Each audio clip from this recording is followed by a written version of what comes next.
빌립보서 1장 20절에서 24절을 봅니다. 네, 빌립보서 1장 20절에서 24절을 보겠습니다.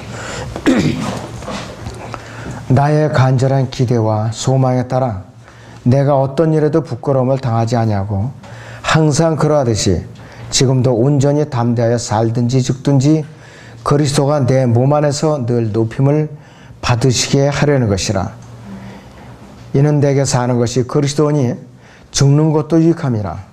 그러나 만일 내가 육신으로 산다면 이것은 내 수고의 열매니 무엇을 선택해야 할지 나는 아직 알지 못하노라. 내가 그 둘 사이에 끼어 있으니 내가 떠나서 그리스도와 함께 있을 욕망을 갖는 그것이 훨씬 좋으나 육신에 남아있는 것이 너희를 위하여 더욱 필요하리라. 이렇게 말씀을 하고 있는데요.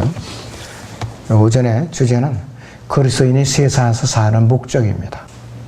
자, 사람들이요, 정상적인 생각을 가진 사람, 평범한 마음과 생각을 가진 사람들이 아니라면은 어떤 사람도 죽는 것이 사는 것보다 훨씬 낫다고 말할 수 있는가? 쉬운 것이 아니에요. 쉬운 것이. 세상을 살기 좋게 만들자고 부르짖거나 땅의 평화를 가져오자고 부르짖는 사람에게 사는 것이, 이것이 죽는 것이 사는 것보다 훨씬 낫다, 이렇게 주장할 수가 없어요. 어떻게 해서든지 하루라도 더 살고 싶어서 굉장히 발버둥을 친다 이것이. 죽는 것이 사는 것보다 낫다고 말할 수 있는 사람은 바울 사도와 같이 셋째 하늘에 소망을 둔 사람에게만 합당한 말이고 가능한 말이에요. 그것만이 가능한 말이에요. 오로지 골로새 3장 1절에서 4절에 있는 대로 위의 것만 바라보는 사람들에게만 합당한 말입니다. 과연 여러분들 중에서도요, 내가 과연 그것이 입술로만 그렇게 내가 내까리는가, 마음으로부터 그 말을 할 수가 있는가? 이것이 준비가 되어 있는 분들은 정말로 주님께서 사랑하시는 분들이에요. 그러나 뭔가 그 말을 들었을 때 불안한 사람들, 준비가 되어 있지 않거나 양심에 찔리는 사람들은 그거 준비가 아직 안 되어 있는 사람들이에요. 지금이라도 내가 죽는 것이 사는 것보다 더 내가 유익한가? 그렇게 내가 자신 있게 말을 할 수 있는가? 이렇게 준비되어 있는 사람들은 주님이 오시는 것을 준비가 된 사람들이에요. 세상의 볼일 먼저 다 보고 나서, 그러고 나서 경배를 드리는 것을 나머지 잡드릴 시간에 드리겠다면은 여러 가지 일이 일어나게 돼 있어요. 매주마다 일이 생겨요. 그러다 보니 이제 이 경배를 드릴 시간이 없어요. 그것이 마귀가 자꾸 쓰는 수책이라 이것이. 셋째 하늘에 소망을 두고 예수 그리스도의 다시 오심을 간절하게 기다리는 신실한 그리스도인과 합당한 말이라 이것이. 그래서 바울은 죽는 것과 사는 것 사이에 끼어서 살았어요.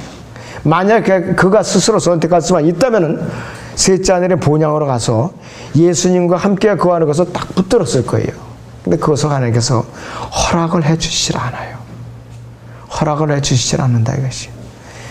여기 고린도후서 12장을 잠깐 봅니다. 고린도후서 12장을 봐요. 네, 거기 보시면은 4절부터 6절까지 보시죠. 그가 낙원으로 끌려 올라가서 말로 다 설명할 수 없는 말을 들었는데 그것은 사람들에게 말하도록 허락되지 않은 것이로다. 내가 이런 사람에 관해서는 자랑하겠으나 나에 관해서는 약하다는 걸 위해 자랑하지 아니하리라. 내가 설령 자랑하려고 해도 어리석은 자가 되지 않으리니 이는 내가 진실을 말하기 때문이라.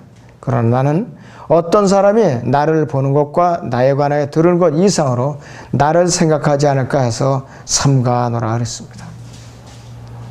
자, 그래서 이 10절 보면 그러므로 내가 그리스도를 위하여 약한 것들과 모욕과 궁핍과 박해와 곤경을 기뻐하노니 이는 내가 약할 때에 곧 내가 강하기 때문이라 그랬어요. 자기의 몸뚱아리를 보면은 루스트라 성읍 밖에서 내던져서 그냥 피투성이가 된 채 뒹굴고 있어요. 낙원에 올라가 보니까 너무 의리의리해서 말로 표현이 안 돼요. 황홀해가지고 고개를 꼭 붙들고 싶은데 하나님께서는 안 돼. 그럼 어떡하라고? 너 그 몸뚱아리로 다시 돌아가야 돼. 그러니까는 바울 사도가 죽고 싶은 거예요. 제발 좀 나 여기 안 내려가고 싶다고. 안 된다. 내려가야 된다. 할 수 없이 그 영과 혼은 다시 몸으로 돌아온 거예요. 그래서 나중에 네로 황제에서 참수형을 당했다 이것이. 그래서 사는 것과 죽는 것 사이에 끼어서 살았다고 그렇게 말 표현하는 것이에요.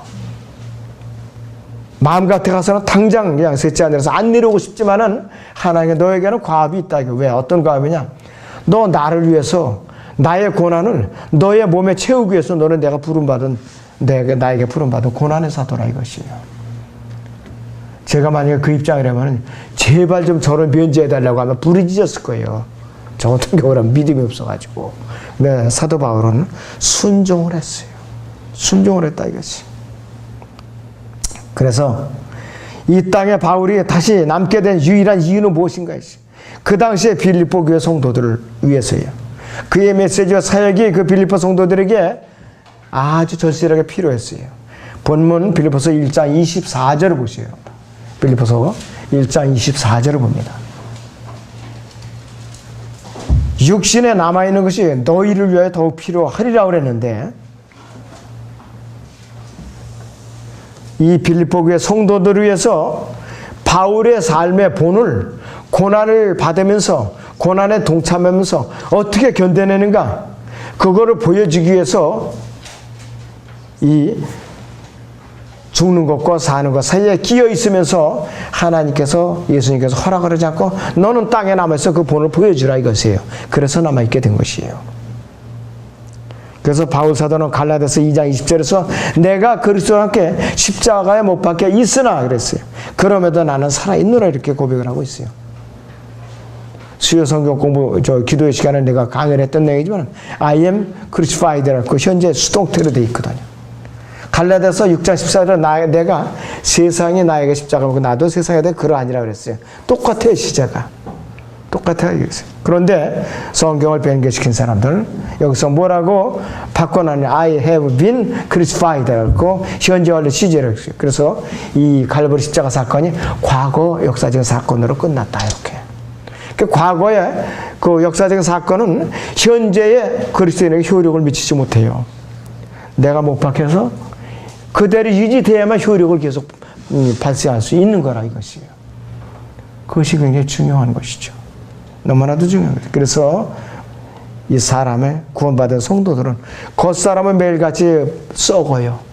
썩지만은 갈보리 십자가에서 죽은 몸 안에서 살아있는 영과 혼을 가지고 살아가고 있어요. 살아가고 있다 이것이에요. 그래서 나의 이 썩어가고 있는 몸 안에 누가 계시는가? 새 사람이 있으니 예수 그리스도께서 나를 대신해서 살아가고 계시요. 나를 대신해서. 잠시라도 나를 돌아보면 아주 냄새가 풍기는 여름에 빨지 않은 마대 걸레가 아주 썩어서 악취가 나는 그런 걸레에 불과하다 이게 우리는. 하나도 자랑할 것이 없어요. 여러분들 자매님들은 뭐 이쁘게 한다고 향수도 뿌리고 그럴 거예요. 그러나 그 내면을 바라보면 악취가 나나 다 똑같은 존재예요. 어떤 사람들이 이러더라고요. 장인과 자기 아버지를 엎어놓고 물에다 엎어놓고 빠졌다 이거 빠진 상태에 있다. 누구를 먼저 구해야겠느냐 어떤 것이 정답이냐고 물어보는 퀴즈가 있더라고요. 근데 정답은 뭐겠어요? 아무나 먼저 구하는 것이 우선 정답이에요. 아무나 똑같은 거예요. 생명은 다 똑같은 거예요. 저 같으면 우리 아버지를 먼저 구하겠다는 정답을 내놓을 만한데 똑같더라 이거예요. 아주 오래전에 퀴즈에 나왔던 거예요. 사람의 생명은 다 똑같아요. 그래서 구약에서 성경에서 반세케를 드렸잖아요. 부자나 가난한 자나 권력자나 종이나 똑같이 반세케로서 속죄했다 이것이. 바울은 산 제물이었어요. 항상 예수 그리스도의 죽음을 몸에 그 표시를 달고 있었어요. 이 매맞은 상처와 고난받은 여러 가지를 몸에 이제 지니고 다녔다 이것이. 고린도전서 15장 31절에서 그는 어떻게 고백하고 있느냐 이것이. 내가 그리스도 예수 안에서 예수 우리 주 안에 지니고 있는 너희의 자랑으로서 단언하니 나는 매일 죽노라. 육체적인 죽음이 아니라 내가 매일 예수 그리스도 안에서 내 육신을 쳐서 복종시킨다 이것이에요. 바로 그러한 자세로 살지 않는다면 나는 언제든지 배교할 수 있고 언제든지 주님을 부인하고 세상으로 돌아갈 수 있어요. 이 육신이 간사하기 때문에. 이 사이에도 몇몇 사람들이 우리 교회 다녀갔죠. 어떤 사람들은 몇 달씩 공부하고 왔다 그러면서 소식이 없어요. 그 다음에 또 한 사람은 질문을 몇 가지 해놓고 와서 엉뚱한 기대를 하고, 이런 게 사람의 속성이에요. 인간의 본성이라 이것이에요. 그리스도인으로 산다는 것은 뭐냐? 육신으로 산다고 그랬어요. 다시 보면 빌립보서 1장 22절을 보세요, 여러분들. 빌립보서 1장 22절을 보죠. 자, 그러나 만일 내가 육신으로 산다면 이것은 내 수고의 열매니 무엇을 선택해야 할지 나는 아직 알지 못하노라, 이렇게 얘기하고 있어요. 그래서 이 그리스도인이 육신 안에서 산다는 의미는 몸의 활동을 언급하는 것이 아니라 이것이에요. 성도들이 셋째 하늘에 속한 새 생명이 이 땅에 깨어지기 쉬운 이 질그릇 안에 놓여져 있는, 그래서 살과 뼈를 든 이 죽을 몸 안에서 살아간다는 것이에요. 영적인 생명이 내 안에서 살아가고 있다 이것이. 나는 하나님 편에서 예수 그리스도 안에 있어요.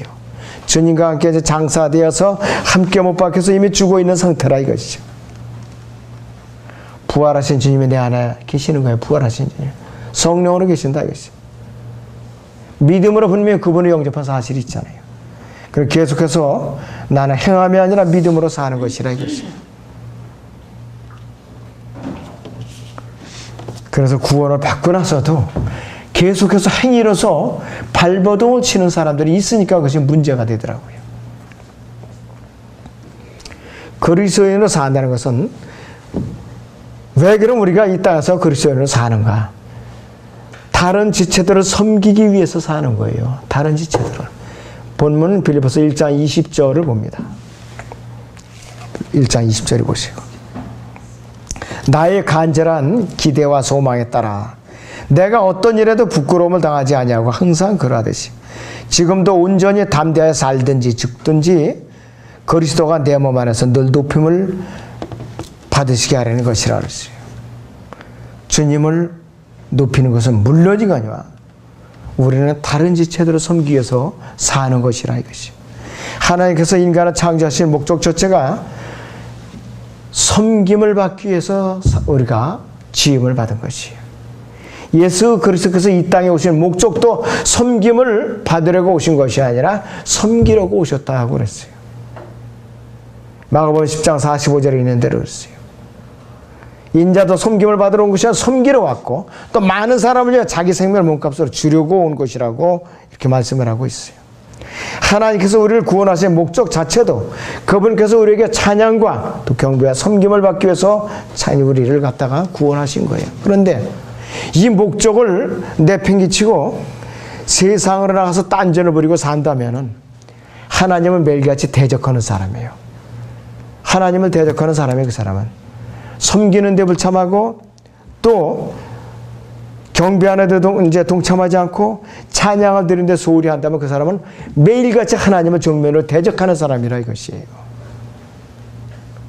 자기 이속을 위해서 지옥교를 드나드는 사람들, 이 부류도 하나님을 대적하는 그 울타리 안에 들어와 있는 사람이라 똑같다 이것이에요.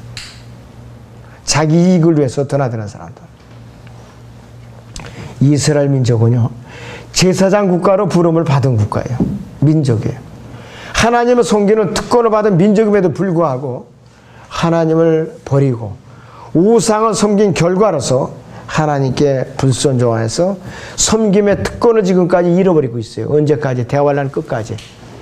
이 땅의 지상왕국에 들어가서 해보게 된다 이것이요. 여러분들 거기에 지금 예루살렘 통곡의 벽이 아파요. 오마르 사원이 있죠? 오마르 사원. 거기가 누구 거겠어요? 소유가. 하나님의 것이에요. 하나님의 것. 거기 역대기에 보면은 다윗 왕이 거기를 값을 주고 거기 땅값을 치르고 사는 장면이 나와요. 거기서 사가지고 거기다가 제단을 쌓고 번제를 드려요. 인구조사로다가 징계를 받아가지고. BC 1000년경이래요. 이미 3000년경에 예수 그리스도의 예표이신 다윗 왕이 돈을 주고 정당하게 소유권을 이전해놓은 땅이에요. 근데 이게 이 모슬렘이 자기들 거라고 그렇게 주장을 해요. 분명히 주님께서 오시면은 거기다가 분명히 성전을 지은 상태에서 거기에 보좌를 이제 설정하시고 이 왕국을 통치하실 거예요. 왕국을 통치하실 거라 이것이. 3000년 전에 주님께서 사놓으신 그 땅을 갖다 자기들 거라고 이렇게 주장하고 버리장머리 없이 총을 갖다가 쏘면서 이스라엘 백성들을 괴롭히고 있어요. 주님께서 돌아오시면은 엄정하게 그들을 갖다가 아주 혹독하게 원수 갚음을 하실 거예요. 이거 잘 알아두고 계세요, 여러분들. 오마르 사원은 주님께서 3000년 전에 값을 이제 지불하고 사는 땅이에요. 자, 그런데 뻔뻔스럽게 그들이 자기 거라고 주장하더라 이것이에요. 바울은 주 안에서 아주 신실한 동역자이며 형제이고 전우였던 에파프로디도를 이렇게 칭찬을 하고 있어요. 빌립보서 2장 30절을 봅니다. 빌립보서 거기 2장 30절을 보시오. 책갈피를 끼워놓으면 찾기가 쉽죠. 네. 그가 그리스도의 일을 위하여 거의 죽게 되었으나 그가 그리스도의 일을 위하여 거의 죽게 되었으나 자기 생명을 돌보지 아니하였으니 이는 나에 대한 너의 섬김의 부족함을 그가 채우려 함이라 했습니다. 너무나도 그가 몸이 아파서 죽을 지경에 이르는데도 그는 몸을 아끼지 않았다 이것이. 자, 27절 보죠. 이는 그가 정령 병들어 죽게 되었으나 내가 슬픔에 슬픔을 당하지 않도록 하나님께서 그에게 자비를 베푸셨으니 그에게 뿐만 아니라 나에게도니라 그랬어요.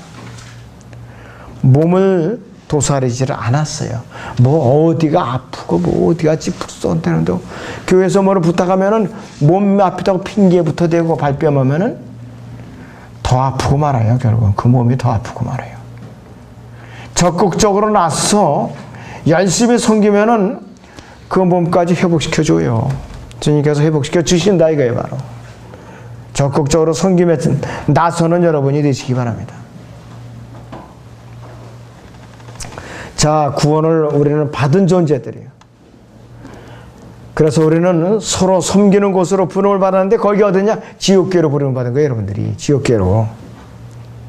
누구를 위해서 구원받는 거예요? 예수님을 위해서 구원받은 거예요. 고린도전서 6장 봅니다. 고린도전서 6장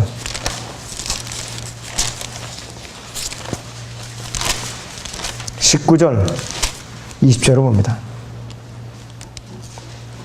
또한 너희 몸은 너희가 하나님으로부터 받은 바 너희 안에 계신 성령의 전을 것을 알지 못하느냐?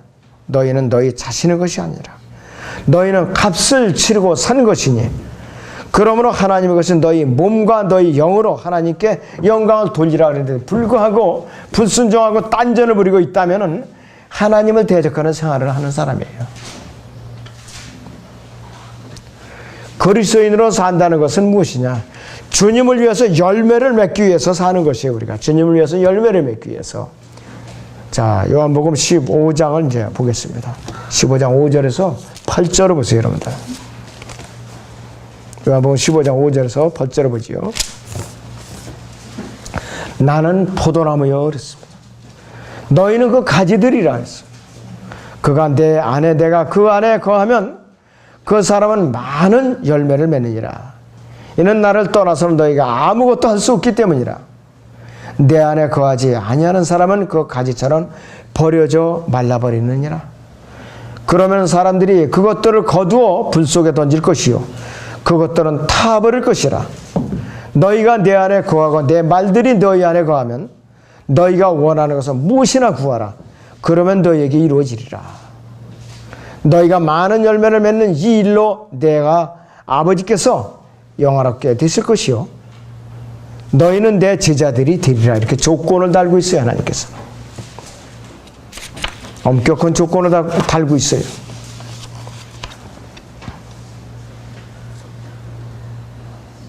그리스도인은 누구든지 참 포도나무에서 예수 그리스도를 떠나서는 아무것도 할 수 없어요. 자, 인간은 무기력한 것을 여기서 보여주고 있어요. 이 말씀은 무엇인가? 예수 그리스도 온전히 한 몸을 이루어가지고 우리 그리스도인의 능력에 대한 절대적인 확신을 갖고 있어야 돼요. 우리는 그분의 몸에 지쳐요. 자, 손가락 발가락이 잘려나갔다. 그대로 이거는 이제 괴사하고 말죠. 괴사하고 말아요. 마찬가지로 우리도 몸에 지쳐서 떨어져 나가면은 주님으로부터 매 순간마다 우리가 영의 양식을 공급을 못 받아요. 메마를 수밖에 없죠. 구원이 잃어버린다는 것이 아니에요. 이것이 내가 영적인 수액이 말라붙어 버리니까 능력을 잃어버린다 이것이. 교제가 달려진다 이것이. 그분으로부터 떨어져 나가면 아무것도 할 수 없다 이것이. 자, 그래서 우리는 포도나무에서 그분께 붙어서 계속해서 수액을 공급을 받아야 된다 이것이. 그래야만 우리는 열매를 맺을 수가 있죠. 그분께서 그 사람 안에 거하시고 그 가진 그 사람을 통해서 그분께서 그 사람 안에서 일하니까 그래야만 많은 열매가 밖으로 드러낼 수가 있다 이것이 바로. 우리가 예수 그리스도께서 우리 안에 거하시면은 그분께서는 우리를 위해서 우리를 통해서 많은 사랑을 베푸시고 많은 기쁨을 또 드러내시고 화평과 오래 참음과 또 친절을 드러내시고 또 선함과 믿음과 온유와 절제, 성령의 열매를 넘치도록 드러내시는 거예요. 그런데 우리가 그 가지로서 이제 이 줄기에서 떨어져 나왔다. 그러면 성령의 열매는 메말라 버리는 거예요. 그 순간부터 메말라 버려요. 어떤 사람들은 교제하는 데서 오래 지역교회에 나가지 않고 그냥 방송 설교만 듣고 아주 기분 좋아하는 사람들이 얼마든지 시간 절약하죠. 헌금 안 내서 좋죠. 그 다음에는 또 내가 눈치 보지 않고 그래서 덜 볶이지 않아서 좋죠. 얼마나 좋아요. 방송만 듣고 있으니까. 그렇지만 그 사람은 미안하지만 이미 수액이 메말라 붙은 사람이에요. 메말라 붙은 사람이에요. 어느 목사 설교 잘하니까 거기만 쭉 몰려갔다가 또 어디에 일로 몰려갔다가 전혀 섬김과 교제와 또 경배가 없으니 무슨 그 사람이 그리스도의 지체로서 수액을 공급받을 수가 있는가. 착각을 하고 사는 사람이죠. 전혀 착각을 하는 사람이에요. 너무나도 딱한 인생을 살고 있어요. 그 사람이 들림받아서 그리스도의 심판석에 올라가 있을 때에 무엇을 기대할 수 있겠느냐 했어요. 그 사람에 의해서. 이 지상에 1000년 동안의 유혹은 없은 건 물론이와 영원에 가서도 주님께서 기분 좋게 무슨 과업을 갖다가 이렇게 넉넉하게 맡기실 수가 있는가. 염려스러운 사람들이에요. 너무나도 염려스러운 사람들이에요. 그리스도의 향기가 우리 안에서 발산되도록 하는 것은 누구의 책임입니까? 각자의 책임이에요. 각자. 담임 목사가 해줄 수 없어요. 이거는. 각자의 책임이라 이것이.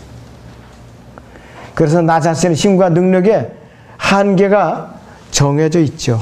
무한정한 것이 아니라 이것이. 우리는 주님 앞에 겸손히 무릎을 꿇을 때에 주님을 통하여 영적인 수액을 계속 공급을 받을 수가 있는 거라 이것이. 그래서 이 포도나무가 이 가지가 떨어져 나가면 아무것도 할 수 없는 것이. 열매 맺을 수가 없다 이것이. 그래서 나 자신과 주님 사이에 한치라도 간격이 생겨버리면은 그 틈바구니를 마귀가 뚫고 들어오는 거예요. 즉시 마귀가 뚫고 들어와요. 이거는 이해가 될지 모르지만은 요즘 추우니까 모기들이 방언으로도 씻다가 몰려 들어오더라고요. 아무리 잡으려 해도 숨어서 없어요. 저 안 보여요. 불을 끄고요. 들어놓으면은 앵앵거리고 막 달라붙어요. 그냥 깨물어요 자꾸. 그 뒤집어 써도 안 돼요. 그래갖고 이제 간신히 좀 잘만 하면 또 물어 깨물고. 마찬가지로 마귀도 틈만 있으면 뚫고 들어와서 공격을 하는 거예요. 틈만 있으면. 요한복음 15장 6절을 봅니다. 내 안에 거하지 아니하는 사람은 그 가지처럼 버려져 말라버리느니라. 그러면 사람들이 그것들을 거두어 불 속에 던질 것이요 그것들은 타버릴 것이나 이렇게 말씀을 하고 있어요. 영적인 관점을 보자면은 주님 안에 거하지 않고 하나님과의 교제가 단절되게 끊어진 삶을 살게 된다면은 성령의 열매를 맺지 못하는 말라버린 가지처럼 되어버리고 만다 이것이. 얼마나 참 안타까운 생활이냐 이것이. 하나님과 교제가 끊긴 그리스도인은 열매를 맺지 못하게 되고 하나님의 영광을 드러낼 수가 없어요. 세상으로부터도 버림받아요. 그 사람은 세상으로부터도. 자, 얼마나 참 딱하냐 이것이. 자, 여러분들 요한복음 15장 3절을 보죠.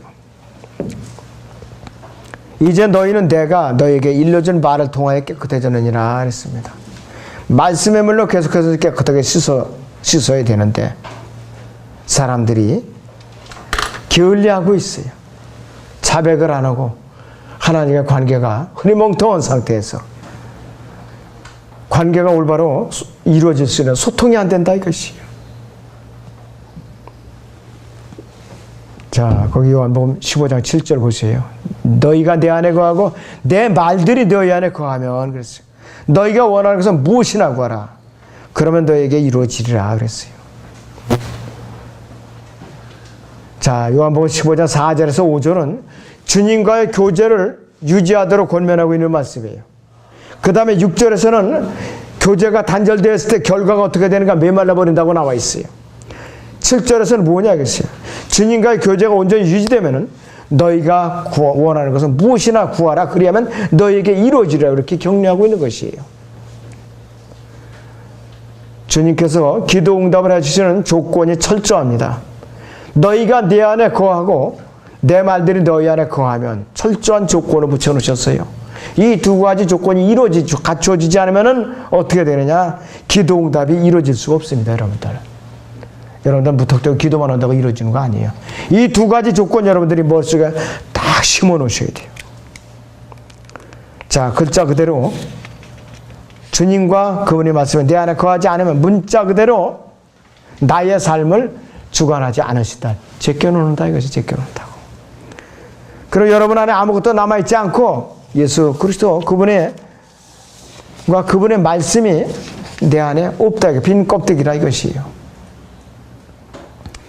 그래서 주님과 그분의 말씀이 여러분의 안에 알맹이로 꽉 차 있을 때 여러분의 삶을 지배하는 주체가 될 때에 여러분이 형통하게 되는 것이에요. 기도 응답이 아주 철저하게 이루어진다 이것이에요.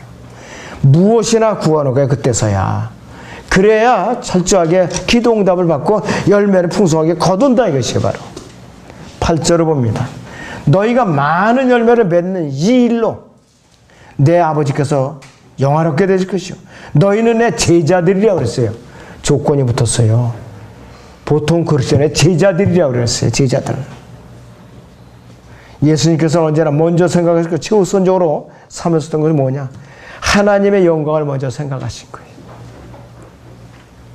우리 그리스도인들은 마찬가지예요.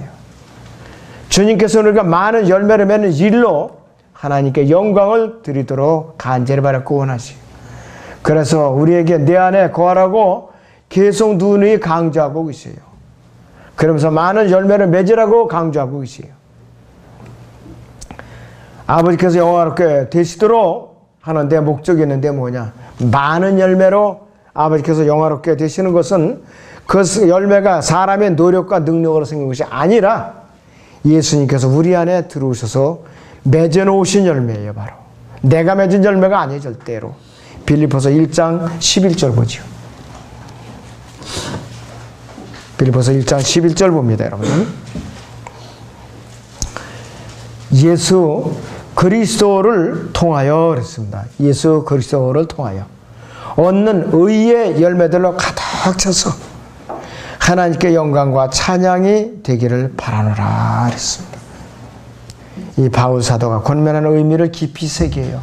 이거하고 요한복음 15장 1절에서 8절까지 의미, 그 다음에 갈라디아서 5장 22절에 그 의미를 연관시켜서 여러분들이 묵상을 해보세요.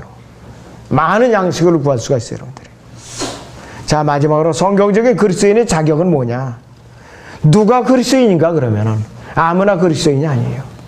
성경에 근거한 제자들은 어떤 사람들을 말하는가 먼저 그랬어요. 구원받은 또 이들이 죄인들과 제자들이 어떻게 다른가 이것이에요. 어떤 사람들은 제자와 그리스도인의 차이는 구별을 해요.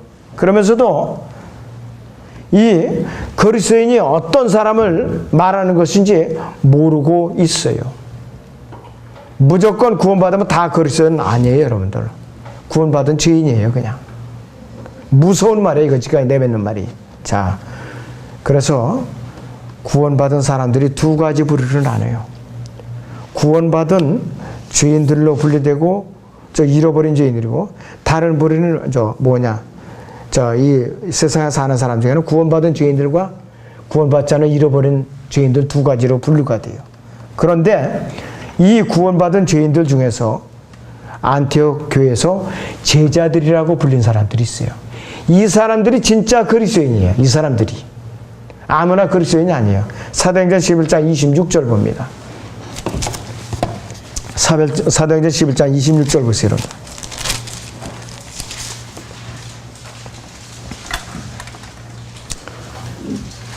그를 만나 안티옥으로 데리고 오니라 그랬어요. 그래 그들이 1년 내내 교회와 함께 있으면서 많은 무리를 가르치니 안티옥에서 제자들이 처음으로 그리스도인이라고 불리더라 그랬습니다. 제자들은 문자적으로 철저하게 주님의 고난에 철저하게 동참하고 목숨을 내었던 사람들이에요. 구원받은 죄인과 그리스도인을 대비해 말할 경우에 그리스도인은 제자만을 의미하는 것이에요. 여러분이 만약에 구원을 받은 사람이라는 거 확신을 한다면 구원받은 죄인이죠. 아직 성경적인 의미에서 그리스도인이라고 자신 있게 불릴 수가 있는가 나를. 양심에다 물어보세요, 여러분들.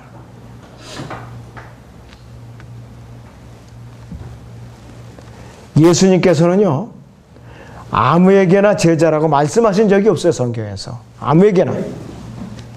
자기가 가진 모든 것, 이 세상의 모든 것을 다 접고 주님의 제자가 된 사람들을 그리스도인이라고 부른 것이에요. 어떤 사람이라면 그분이 제자가 될 수 있는가? 누가복음 14장을 봅니다. 누가복음 14장을 보세요.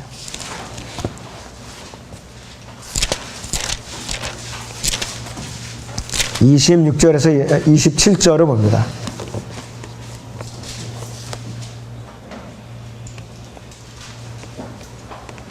누구든지 자기 아버지나 어머니나 아내나 자식이나 형제나 자매나 정녕 자기 목숨까지도 미워하지 않은 채 내게로 오면 그는 나의 제자가 될 수 없느니라. 또 누구든지 자기 십자가를 지지 않고 나를 따라오는 자는 나의 제자가 될 수 없느니라 그랬습니다. 또 누가복음 9장의 마지막 절 62절을 봅니다. 60절부터 보죠. 예수께서 그에게 말씀하시기를 죽은 자들로 그들이 죽은 자를 장사 지내게 하라고 너는 가서 하나님의 왕국을 전파하라고 하시니라.